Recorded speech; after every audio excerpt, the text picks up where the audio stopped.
Welcome to Sovah Says, the Wincinnati NFL Power Rankings show. I am Sovah. You guys may know me if you follow the Wincinnati channel and the Wincinnati podcast. You may know me as the producer of Ace and Zim show. Occasionally, I get to host and make an appearance. This is going to be a little something different. Usually, we are solely Cincinnati Bengals centric content. This is something that is going to span all 32 teams. These are the power rankings entering week one, all 32. You'll get a little bit of a take from me, a little bit of a comment of how I see these teams as they are currently ranked. And this week, I'm going to be using an emoji to help sort of show you something that makes me think about that team. So let's get going and let's jump in to number 32, the Arizona Cardinals. Wow, this team is, we haven't even played a game yet, and this team is a train wreck. All I can think about right now with this team is Jonathan Gannon showing up at the facility and going pew pew pew pew. Like the clips from their TV shows. I want to give him the benefit of the doubt. He is coming into his first season with the team, but man, this has all the feels of the Titanic sinking. This is a sinking ship before it has even left the dock. I mean, we haven't even started the season and they were already shipping away, talented players. That doesn't even mention the fact that they're not going to have their quarterback the first few weeks of the season, still coming back from an injury. They feel like they are in play for Caleb Williams. Well, newsflash, breaking news, Caleb Williams' dad says that he could potentially return for his senior year at SC. So if you're thinking about tanking for Caleb Williams and he doesn't like the situation, he and his representatives have basically just said that, well, if we don't like it, we're not coming back, or we're coming back and we're not entering the draft. So good luck if you think you can land Caleb Williams. Hopefully you have a second pick in there and you can move up to number 2 and sell that you're drafting Marvin Harrison Jr. at the same time.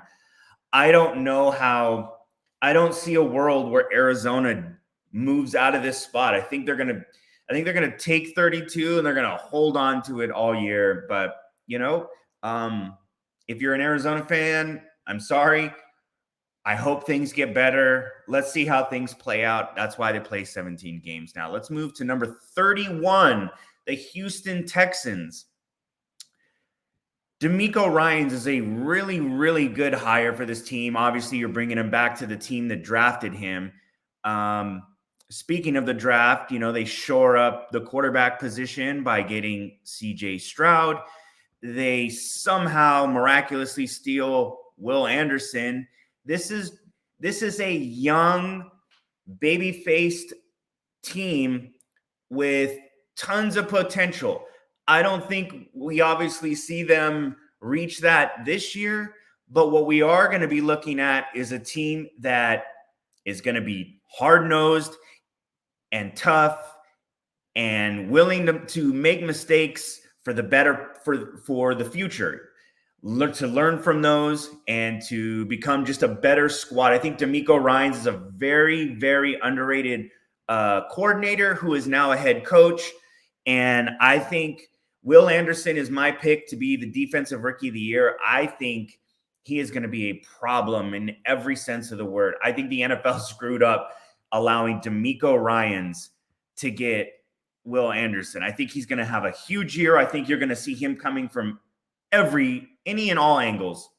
And I think Houston Texans, not this year, but we will see them, I think, towards the latter part of the year, really start to make strides and look like a team to have confidence in down the road. And I think that's because of, this young nucleus that they have going for them.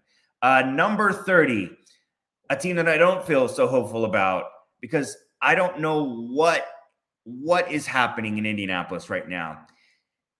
They have arguably the best running back in football, and they are mismanaging this situation with Jonathan Taylor so poorly.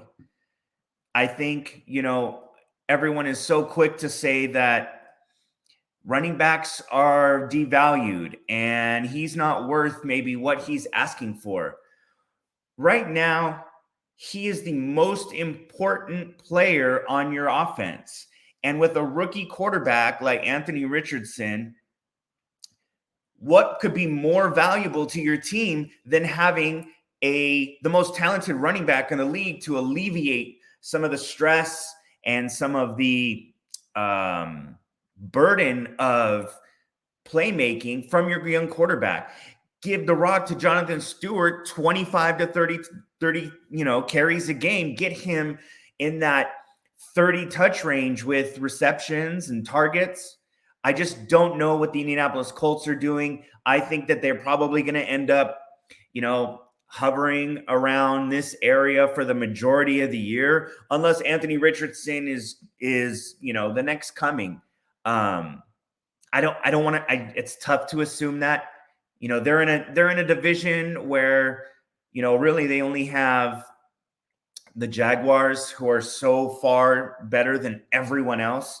So we'll just have to see how things play out with the Indianapolis Colts. I don't feel good about. Ownership is obviously pulling the strings here. Young head coach, first-year head coach, Shane Steichen, first-year rookie quarterback. They're going to go through some growing pains, especially without Jonathan Stewart, and we're just going to have to see how that goes. Speaking of a team with a rookie quarterback, the Carolina Panthers, they drafted Bryce Young first overall. They bring in a former quarterback and a quarterback guru. They've got Frank Reich now. The difference between what the Panthers and the Colts are doing is they are supplementing their young quarterback with talented veteran leadership. They are a nice mixing bowl here. They are a nice mix of veterans and youth. Now, that's not to say they don't have their own Jonathan Taylor situation. It sounds like Brian Burns is looking for that next bag, and he is holding in, which is the new term, or holding out. He's not practicing with the team right now because he wants a new contract. And Frank Reich has admitted this much. So the Brian Burns issue aside, they brought in guys like, as a Bengals fan, I know what they've brought in because they've brought in guys like Von Bell on defense to be a veteran presence and a very talented veteran presence in the back end at safety. They also brought in Hayden Hurst, a tight end, a young quarterback. What could be better than having a young, talented, not necessarily young, but a talented veteran tight end to build a relationship with, be a security blanket for your young number one overall pick. And, I think we're going to see some bumps and bruises here. Carolina sits at 29 for me right now, but I could also see them making a move up in a sort of weaker division. Staying in the division, let's go with the Atlanta Falcons at number 28. Desmond Ridder is going to get his shot at the quarterback position now. Marcus Mariota is now gone to Philadelphia. Desmond Ridder gets the chance for this to be his team. What they have done is what we are begging the Colts to do. Surround your quarterback with a stud at running back. And this guy that they got, he is an alien. Bijan Robinson, he is not from this world. He is going to be an absolute menace. He is Saquon Barkley. To me, he is Saquon Barkley 2.0. They are going to be able to get him the rock in so many different ways. And that is going to be such a valuable asset to Desmond Ridder and his progression and him learning the position as a professional and what the Falcons offense can be. They are another team that stole the Cincinnati Bengals safety and they have Jesse Bates now on the back end of their defense. So I think Atlanta and Carolina are very similar, neck and neck. Young quarterbacks, some veteran presence on their teams. I think Atlanta just has maybe a couple more explosive players on offense. And I think really that's kind of what gives them the edge over Carolina. Although I think these two teams are very similar, and I think they're all going to kind of duke it out in that NFC South. And it'll be exciting to watch. I think Atlanta's going to be a fun team this year. I just don't know how many wins that's going to translate to. So for me right now, Atlanta sits at 28, but we'll see where they get to in time. At number 27, this one's brutal. The Denver Broncos. Sean Payton made some waves for probably things that he wouldn't have liked, and took some shots at the former coaching staff there, at the coaching staff on the Jets. And I don't know if it was just kind of bravado and hype, but it wasn't a good look, especially for a new head coach. I know he has a Super Bowl, but he's new in Denver and he's coming back from the booth, and we'll just have to see. His quarterback, watching his quarterback, Russell Wilson, last year, he had my stomach in knots. I don't know what has happened to Russell Wilson. He's come from the days of, having Marshawn Lynch and that Legion of Boom and that really carrying him. And then he progressed in Seattle and really found his way as a passing quarterback. But man, in Denver, he was brutal last year. I don't know if it's the social media presence that as his presence on social media has gone like this, his presence on the field has gone down. I don't know if that's to blame, because he's still a gym rat. He's still warming up in the aisles of airplanes and doing all kinds of weird stuff. There is a lot of talent. Unfortunately, the Broncos are dealing with some injuries on the offensive side of the ball. So we'll see how Denver's got some Titans in there, not Tennessee Titans, but they've got some good teams in their division. So they've got their work cut out for them. So right now they sit at number 27. At number 26, the Tampa Bay Buccaneers. I don't know if a team has ever gone from a player of so much certainty and caliber to follow the next year with something completely. I mean, they're going from Brady to Baker Mayfield. And do I trust Baker Mayfield? I'm going to give it a no. Do I trust Todd Bowles as their head coach? I'm going to give it a no. Mike Evans is unhappy. There's so much uncertainty at really key positions within that organization and that roster. For me, the Buccaneers, they have some really talented pieces on defense that are going to keep them in games. But again, this is that NFC South where there is a new starting quarterback on every team. And I'm just not sure that. I mean, I could see the Buccaneers finishing in last place, but their defense is going to keep them in a lot of games. So we'll just have to see how things move for Tampa Bay. But I think they're going to just sort of hover around that 24 to 30 range all year. A team that I'm slightly more confident with is the Los Angeles Rams. The Los Angeles Rams showed us that draft capital means nothing, and you're able to use that to pick up whatever talented veterans you have and manipulate the salary cap. And look, painfully, as a Bengals fan, painfully for myself, we learned that worked for them. But in the following year, we really saw the effects of it, because they had no salary cap left to help pull them out of whatever injury woes they had. We saw, in this offseason, they got rid of Jalen Ramsey, but when Matt Stafford went down last year, they had no answer for that. Cooper Kupp went down. They had no answer for that. There was no there were no young players in the wings, talented young players that they could have got through the draft to help get them through that. This is just an aging team that is now sort of feeling the funk of what they did. They pushed their chips all in and they got them a title. And you can't, I think anyone would take that. But you got to eventually pay the piper, and they are definitely seeing the consequences of what they did.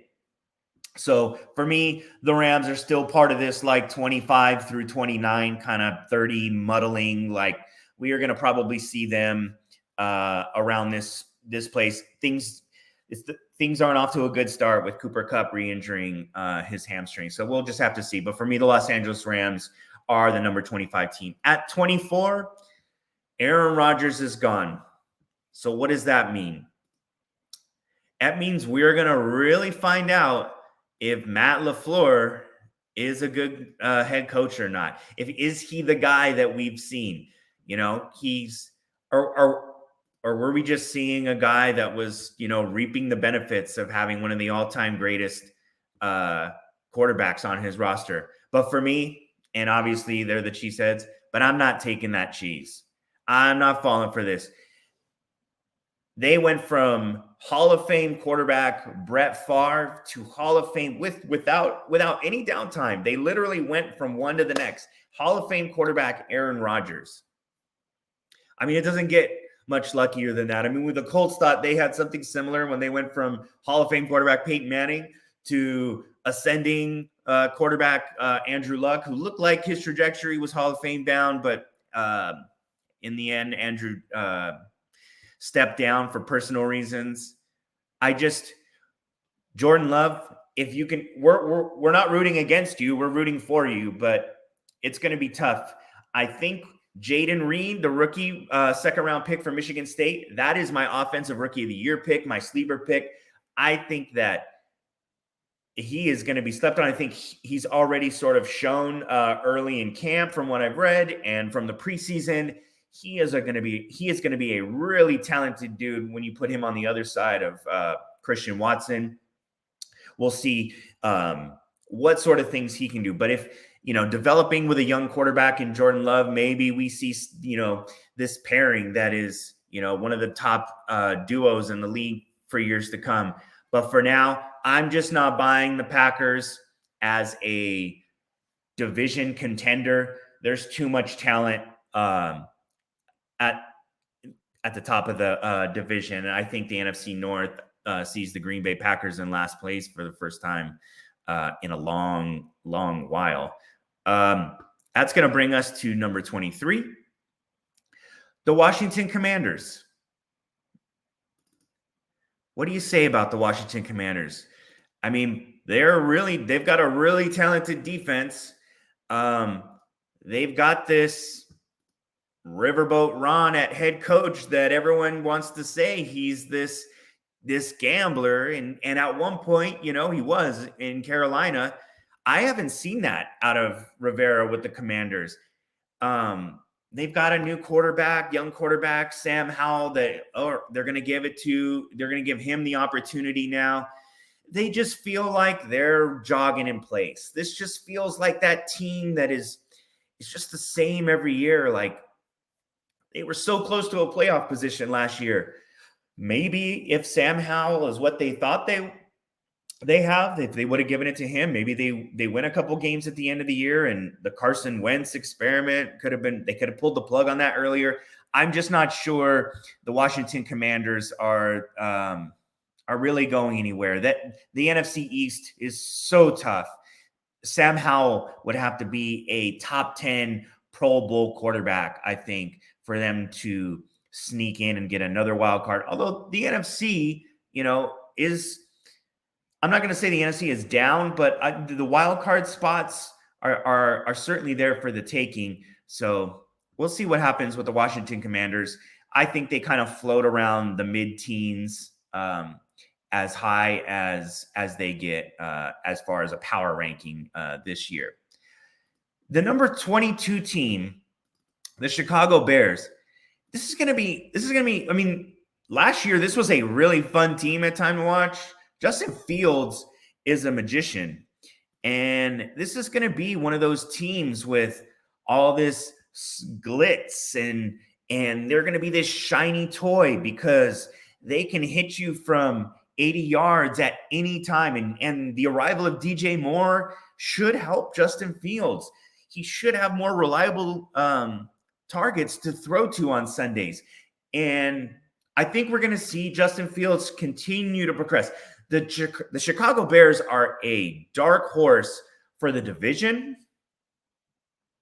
Yes, I said the Chicago Bears are a dark horse for the division, and they are going to be fighting for a wild card till the end of the year. I'm really excited about what the Chicago Bears can be. They have some serious potential here.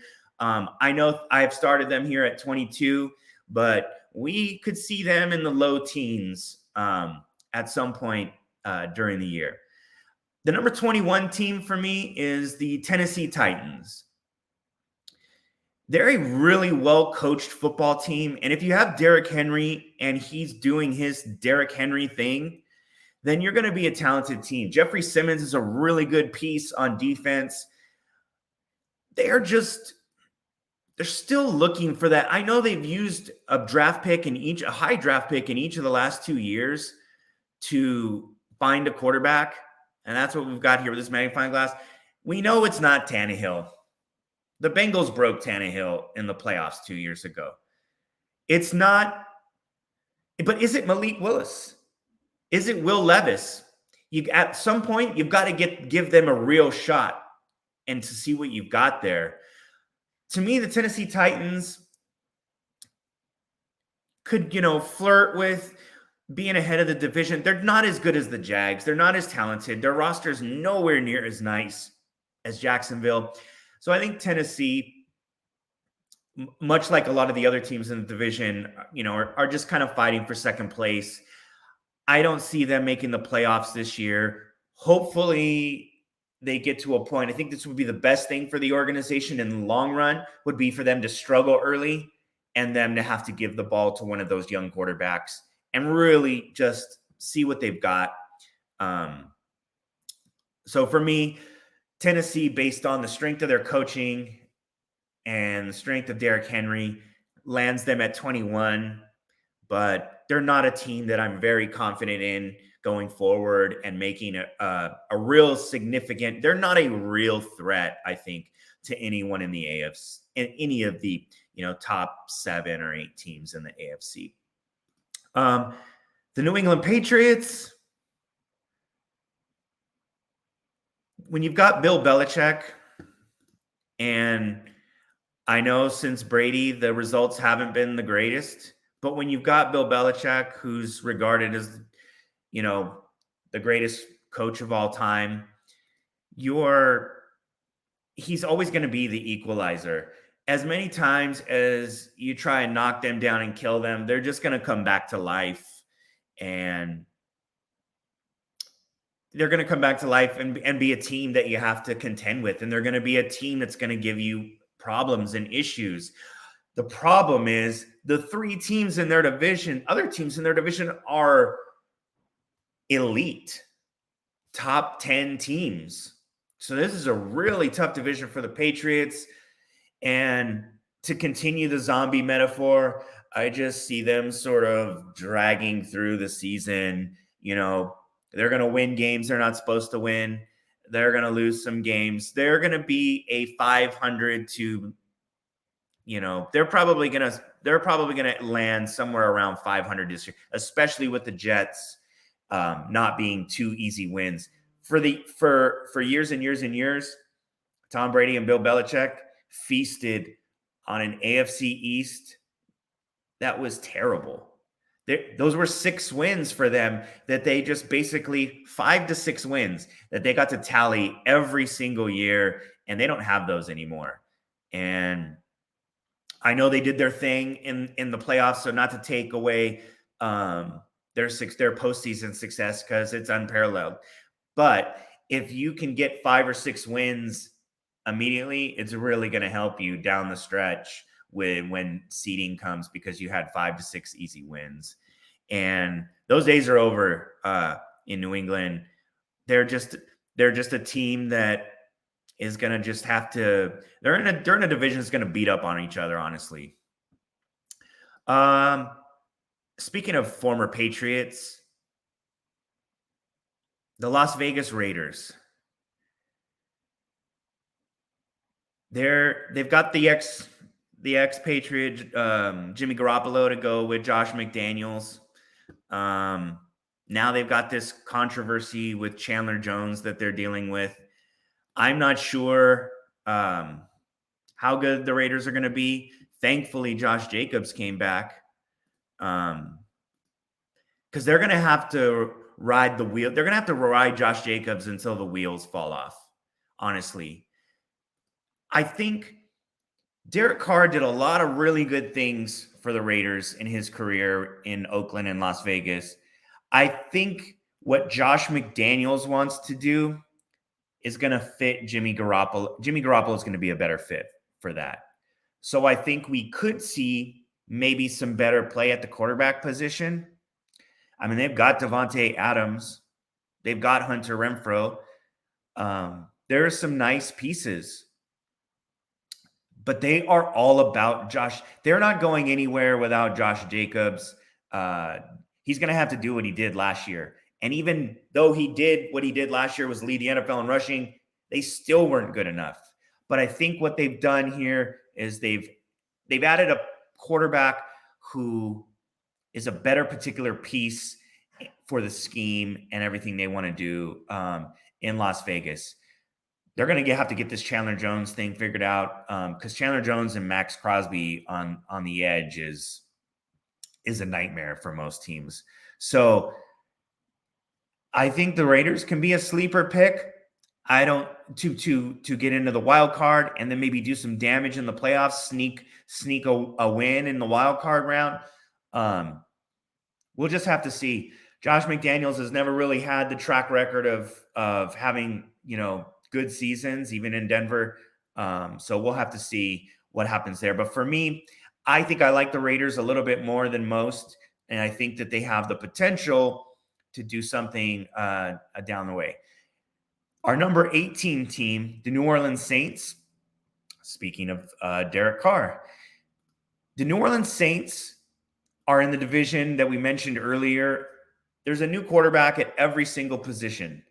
And I think Derek Carr packing it up and getting a change of scenery, I think that's going to help. He's the most accomplished and most experienced of all these new quarterbacks in the NFC South. And if Michael Thomas, if Michael Thomas can sort of return to, a shade of what he was before, a fraction of what he was before, I think with Chris Olave, there are some pieces there. Alvin Kamara eventually. There are some nice pieces in New Orleans. They are gonna be playing teams in their division. So there's gonna be 6 games there where they're essentially gonna be favored, unless one of those teams is far better than what we thought. So I think the New Orleans Saints are going to be a team that has a 9 to 10 win season and wins the division because everyone is so inexperienced at the quarterback position. They get in. I like the New Orleans Saints here. I think this is, they're gonna hover around 14 to 19 for the majority of the year, unless Derek Carr and things really click, and then I could see them like cracking the top 10.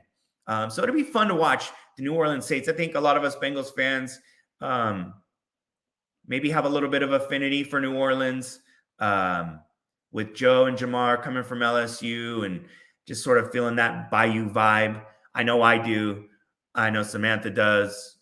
So we like the New Orleans Saints. I think the New Orleans Saints here at 18 is a good starting point and an accurate spot for them. Coming in at number 17, this is the first of the AFC North teams, the Cleveland Browns. If you broke up the league into 2 halves, your number 17 team puts them at the top of the bottom tier. For the Cleveland Browns, their roster is really loaded.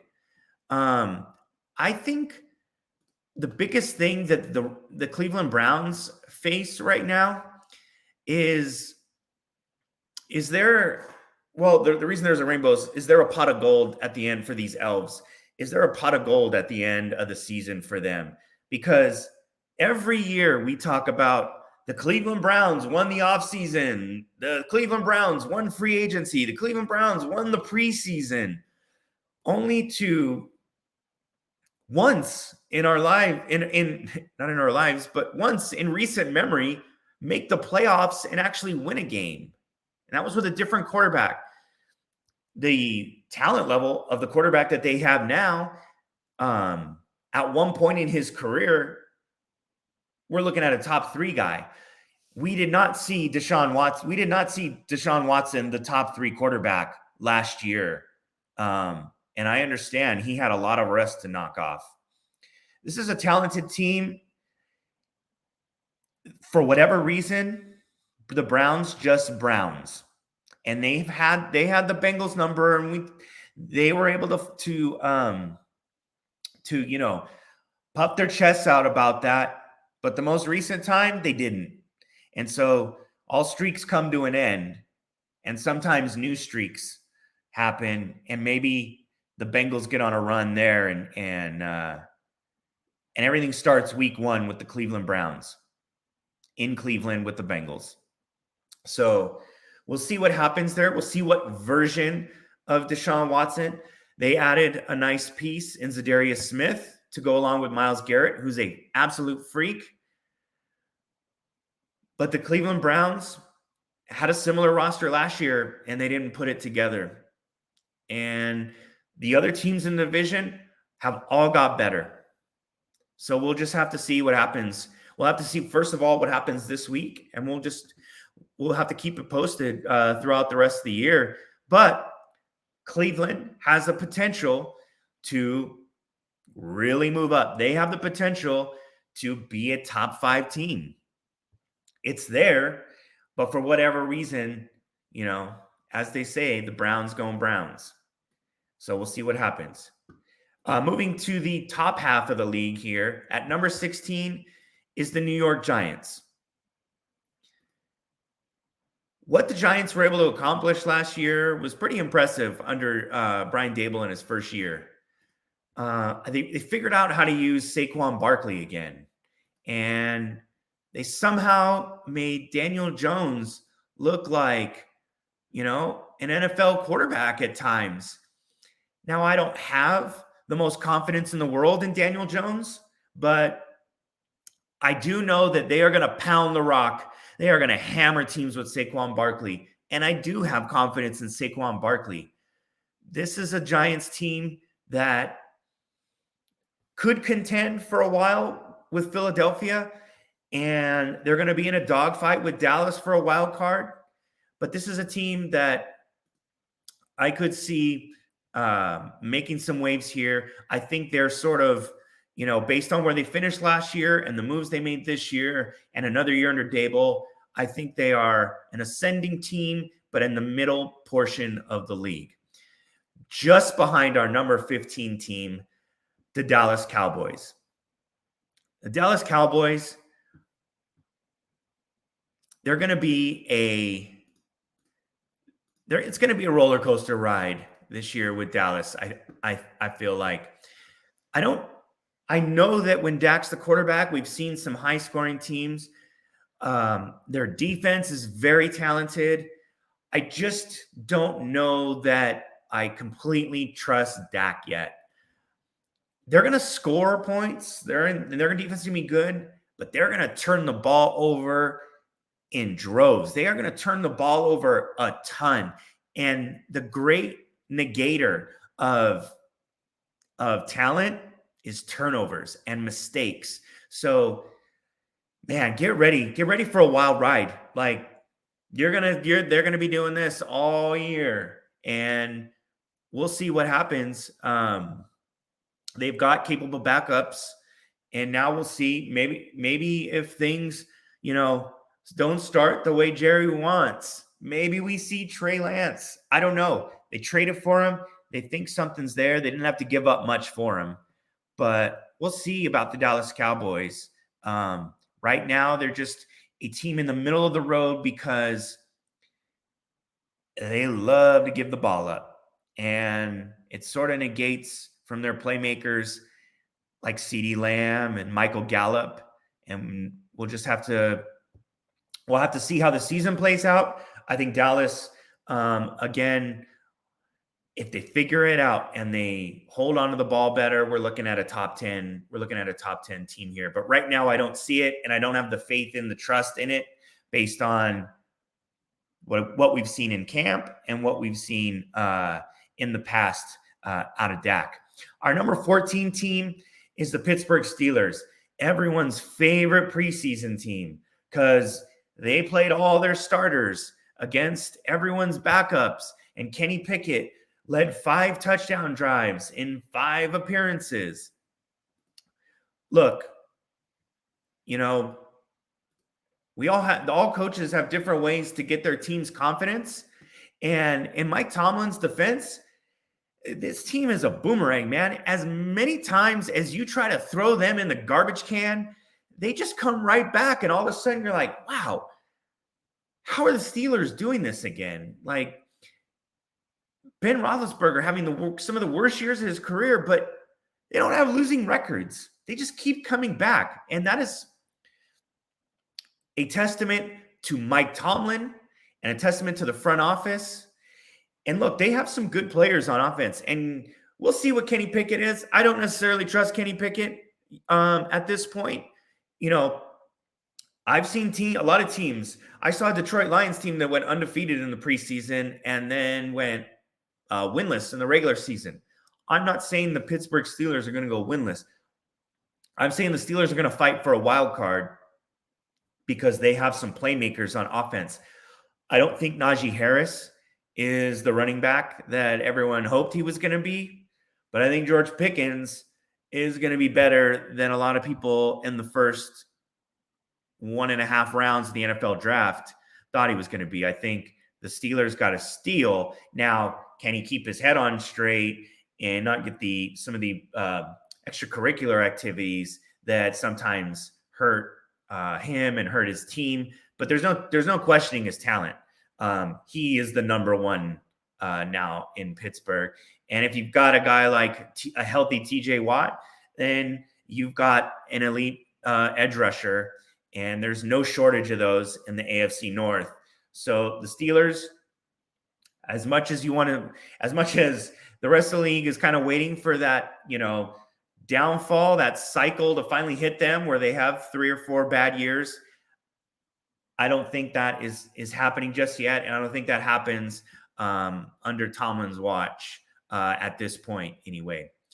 So I think the Pittsburgh Steelers at number 14 is a good play, but we could start to see them sneak up based on how they start the year, and they get a test right out the gate in the San Francisco 49ers. My number 13 team, Sovah Says, is the Detroit Lions. And we are going to find out about Detroit right out the gate. I mean, they were chosen, the Detroit Lions were chosen to represent the rest of the league playing the Chiefs as at NFL kickoff to start the season on that Thursday night. What a huge opportunity for Dan Campbell and the Lions and Jared Goff. So for the Lions, we see the talent. They got the two-headed monster at running back, and who knows how Jahmyr Gibbs is going to be used. He could be a chess piece to be moved all over the board on offense. They're going to have a lot of fun game planning with Jahmyr Gibbs.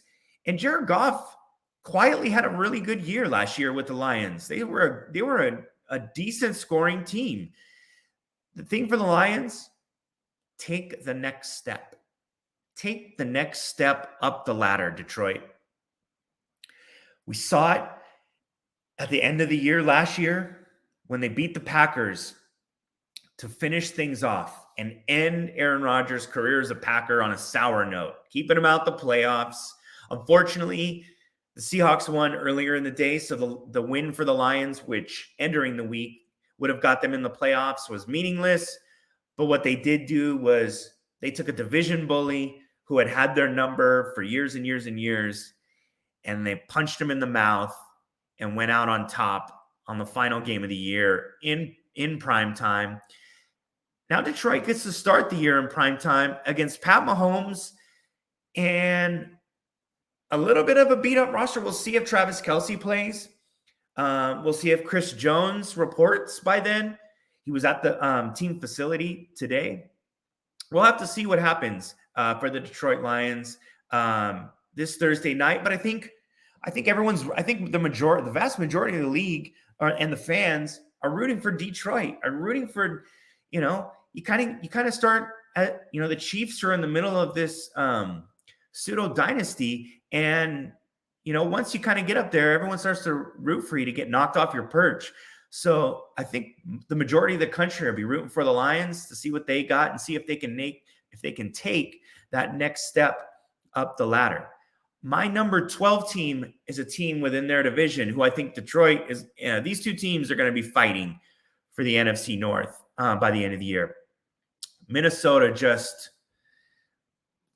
right now has maybe the most talented offensive player in football, if that's Justin Jefferson.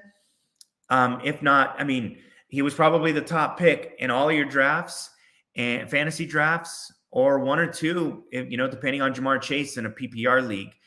Those two LSU guys are going to be forever terrorizing the NFL. And if you got a nickname, a Jetta,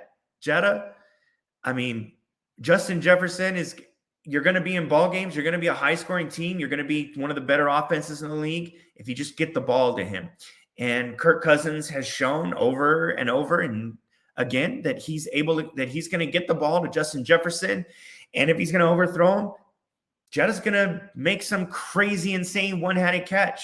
So to me, I like the Minnesota Vikings up here as well. To me, they're not an elite NFC team, but the NFC really only has like two really elite teams in San Francisco and Philadelphia.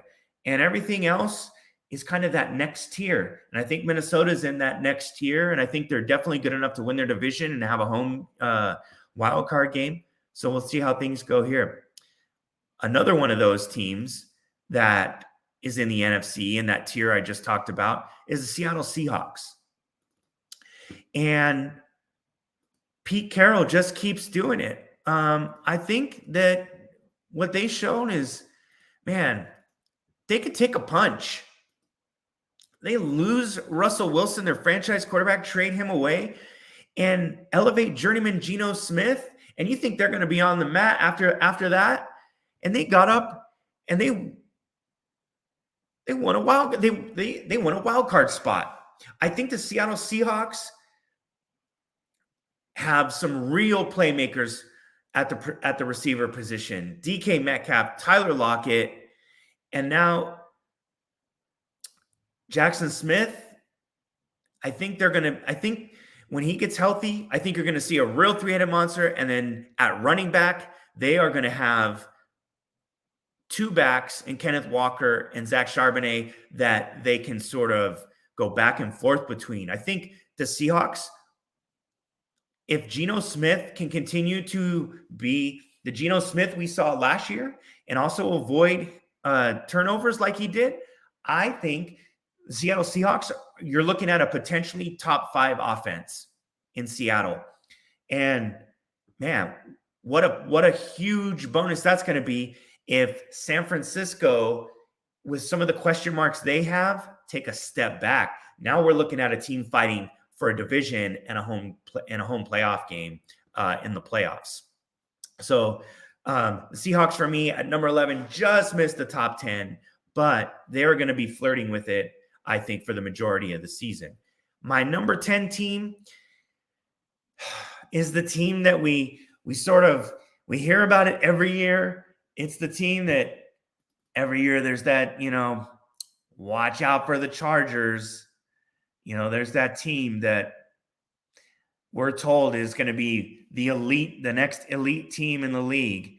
And they just, in all fairness, the Kansas City Chiefs are in their division, so they've had to deal with that. But I just think the Chargers never quite live up to the hype. But when you've got the right arm of Justin Herbert, you are going to be in every single game, and you are going to be a factor every single year. His talent is off the charts. Unfortunately, his head coach does one or two things every single week to try and lose a game or miss a playoff spot. We saw that at the end of 2021 with an idiotic timeout call that cost them a tie that would have got them into the playoffs. So I think Justin Herbert's right arm not only has to overcome opposing defenses, but his own head coach at times. So I think he carries a little bit of that burden. But look, the Chargers got talent everywhere.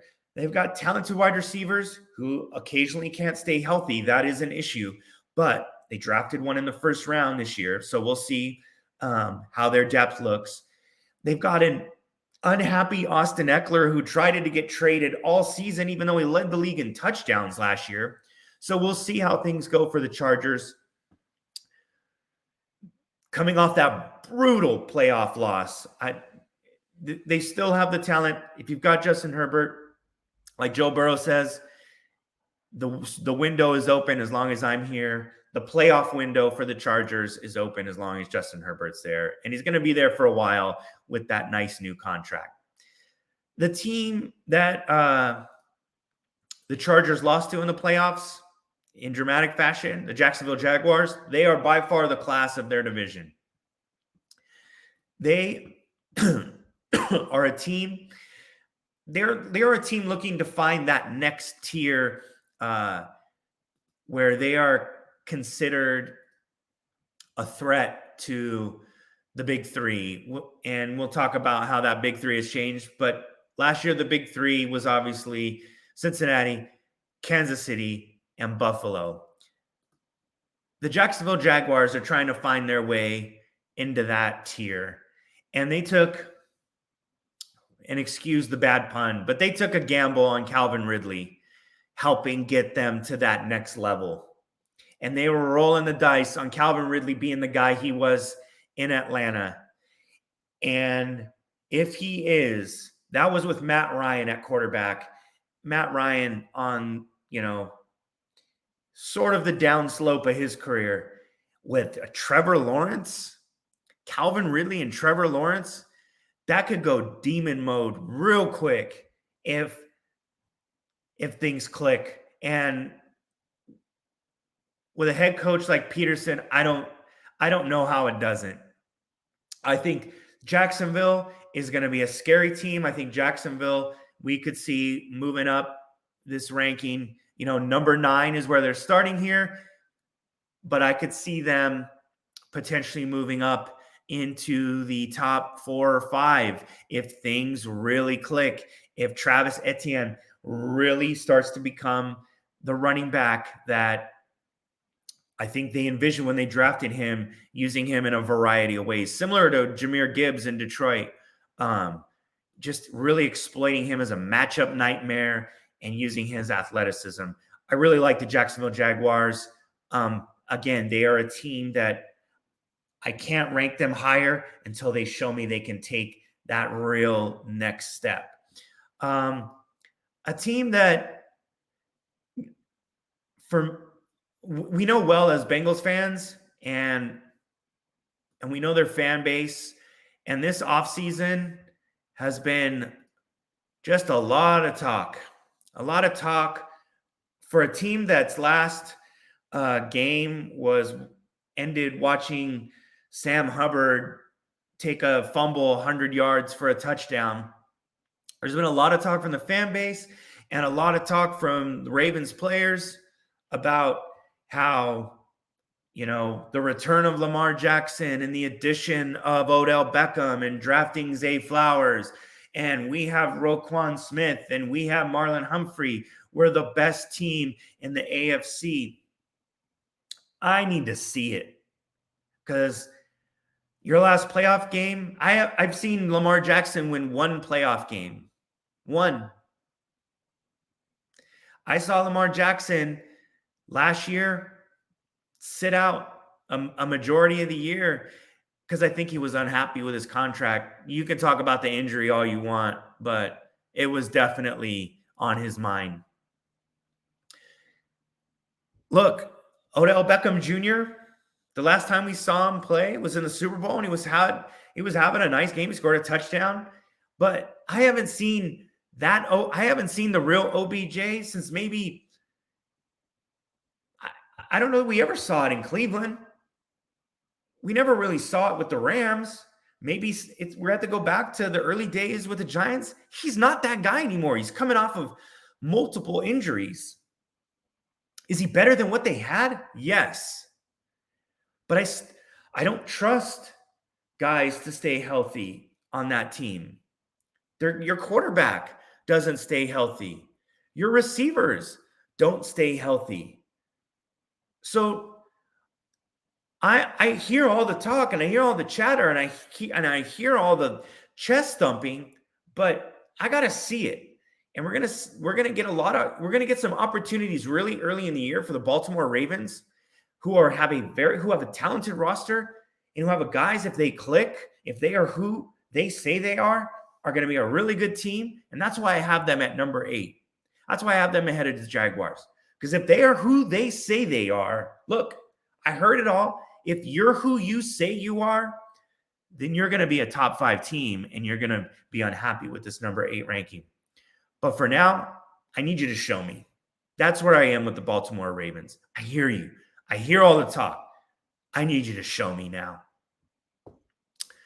Number 7, the Miami Dolphins.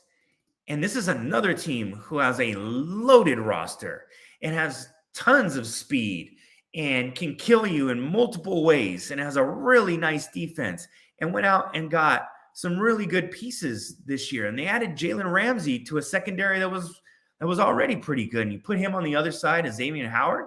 That's really nice. But we need to stay off the injury report, Miami. And we've already got some issues here with Jalen Ramsey being hurt. And we need some of that depth to stay healthy. We need your quarterback to stay on the field. We need you to stay off the injury. I read all about the Miami Dolphins and all the talent they have. And yes, they absolutely do, but they need to stay on the field. They need to stay off the injury report. And then they're going to win a lot of games. And then they're going to be an elite AFC team. And they are going to give the Bills and the Jets everything that they could possibly deal with. And this is going to be a 3-horse race in the AFC East. As long as the Dolphins stay healthy, it's going to be a 3-horse race. It's going to come down to the end. I could see what an AFC East matchup on Sunday Night Football to end things because they still haven't settled the division. I really like what Miami does. I really like how they scheme up their offense. I really like how fast they are at the receiver position. But I really need them to stay off the injury report. That's going to bring us to our number 6 team, who you might think is a little bit low in the San Francisco 49ers. And the reason I have the 49ers here is because there are some real X factors with the 49ers right now. Nick Bosa is holding out. They don't have their top defensive player, their best pass rusher, Nick Bosa, because he wants his contract. And he right now feels the best thing for him is to hold out. He hasn't been with the team throughout the preseason and camp, holding out. That is a huge X factor for the San Francisco 49ers. Brock Purdy had a really, really good rookie year, and then he hurt himself. and he wasn't able to finish a game, and he tried, and it was certainly heroic, but he didn't have it. He couldn't throw, and the Eagles knew, and there was nothing, they just knew he was in there for handoffs and bubble screens. Can he replicate with Kyle Shanahan what he was doing at the end of last year? We're going to have to see. That is a huge X factor. Teams have film on Brock Purdy now. Can he do what he did before? They need that from him, or it's Sam Darnold time.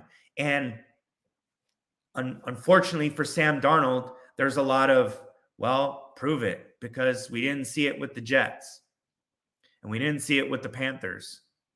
So there's Brock Purdy is still very much an X factor for the San Francisco 49ers. Another X factor, Christian McCaffrey. Now, Christian McCaffrey is usually a good X factor because he's one of those pieces that can kill you in multiple ways, but he has an injury history that you can't ignore. And the Carolina Panthers didn't ignore that when they moved on from him. But San Francisco got a healthy Christian McCaffrey last year, and you saw what he was in that offense, and he was great. But he is an X factor. And when you have an X factor at quarterback and at your most skilled player, with one of your most skilled players, and you have a huge X factor as far as what's going to happen with Nick Bosa, most likely your most talented defensive player in a defense with many talented players. That's why the San Francisco 49ers for me are at number 6 and not at somewhere like number 2, 3, or 4. Too many X factors at this point in the season. Could I see them at number 1 in 2 weeks? Absolutely. We just need to see some of these things and the way they play out. Right now, too many X factors for me to put them in the top 5. Which brings us to the Buffalo Bills at number 5. I think we mentioned this with Justin Herbert. It's the famous Joe Burrow quote. As long as they have me, the window is open, right? As long as the Bills have Josh Allen, the window is open. But which window now are we talking about? I still think we're talking about a Super Bowl window and not just a playoff window. But there are some things to be concerned about with Stephon Diggs.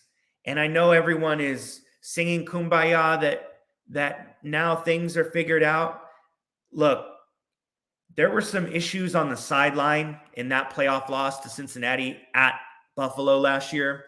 There were some real issues, and they carried into the offseason, the majority of the offseason for Stephon Diggs and into camp. And I think we've seen some things and read some things in the preseason that maybe we don't like if we're a Bills fan from there. Look, the Bills are still a very talented team, and James Cook, I think, is going to emerge as a guy in his second year to really like if you're a fantasy football player. And Josh Allen can be a one-man army at times. So the Buffalo Bills are still in their Super Bowl window. That's why they're a number 5 team. They are still in that tier with the Chiefs and the Bengals. Now, I put them below the Bengals and the Chiefs because we have seen in the playoffs the Chiefs and the Bengals take care of business when they had to play the Bills. But I think the Bills are still a team where they get the right breaks. They are in the Super Bowl. They are a Super Bowl ready team. They are a team playing for a Super Bowl. Their season is Super Bowl or bust. That's what it means to have a Super Bowl window. And I think Josh Allen right now with this current team that currently has Stephon Diggs, whether he's happy or not, they are a team playing for a Super Bowl. That's why I have the Buffalo Bills at number 5. A team that is going to give them all the hell in the world, though, to win that AFC East is the New York Jets. And look, the New York Jets, they weren't much to talk about last year. for basically one big reason, and that was a quarterback who the defense just couldn't overcome. So what did the Jets do? They went shopping. The Jets went shopping for elite level talent. And they got their quarterback of the very, very near future, because we're maybe going to get 1 or 2 years with Aaron Rodgers in his career left in New York. But man, they went shopping for the best quarterback possible that they could find, and that's Aaron Rodgers. They went shopping a little later and got Dalvin Cook to come in there and be a running back to add to that mix with Breece Hall and Michael Carter. They went shopping at Saks Fifth Avenue. They didn't go Walmart shopping. They didn't go to Kohl's. They went to Saks Fifth Avenue to spend some real money on some really, really talented players. And with the defense that they already have, the Jets are now in that tier for Super Bowl contender. This is a team. Look, I know I've taken some teams down a peg in these rankings because they've got to show me. You look at the Jets, Garrett Wilson, Sauce Gardner, Quinnen Williams. They have some really, really young, talented players to go along with what they went shopping for. The New York Jets are my number 4 team, and the New York Jets are a threat to be in Las Vegas in February. That's just it. That's simple and plain. The number 3 team, and I can make an argument that they're the number 2 team, and there are definitely arguments to be made that they're the number 1 team. But for reasons I will get into in a minute here, the Cincinnati Bengals are my number 3 team. The Cincinnati Bengals went into the AFC Championship game last year on a 10-game win streak. Started the season a little rough with losses against Pittsburgh and Dallas to start the season. And then Joe shook off the rust from missing camp. And they were who they turned in. Dennis Green would have been proud. They were who we thought they were. They beat everyone in their path. Now, they could have had an 11-game win streak if that Monday night game would have played out the way it looked like it was going to play out. And I'm sorry, Bills fans, but that was going to be a win. The electricity in the air, the way they started that game, you saw what happened in the playoffs in Buffalo. It was going to be very similar. There was just way too much energy for you to overcome that night. They got into the playoffs. Look, they played a Baltimore Ravens team that knows them well and gave them everything they had. Wasn't enough. Bengals won. And then the Bengals went into Buffalo and they bodied the Bills in their own house. Now, those things don't always carry over into the next year. But what the Bengals did was, look, we won an AFC Championship game with a battered offensive line that was hurt, even though we had fixed it the year. The injuries hit. Well, those guys are healthy, and they went out and grabbed a Pro Bowl left tackle who is a monster in the run game. So that is an improvement over the guy. No matter what you think, if you don't think Orlando Brown Jr. is the best pass blocking left tackle, he's still an upgrade over the guy who gave up the most sacks in the NFL. It's fact. He's still better. So they've improved the offensive line. They got more athletic at the tight end position. We'll see if Irv Smith Jr. can stay healthy. But they return all the same receivers. They return Joe Mixon at tailback.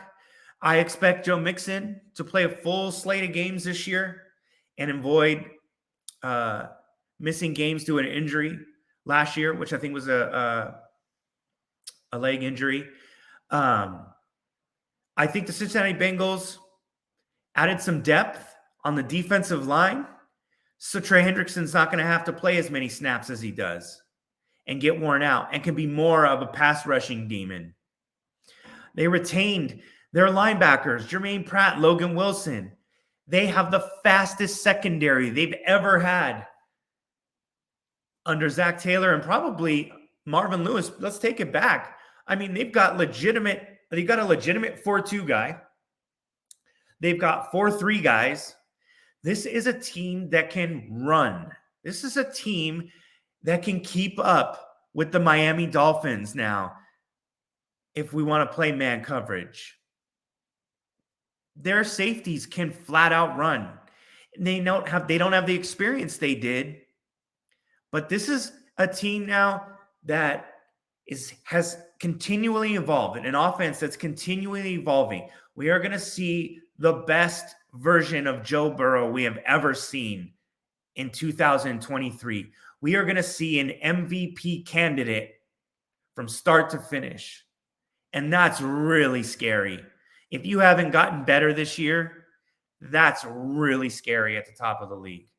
And the Bengals Super Bowl window is wide open.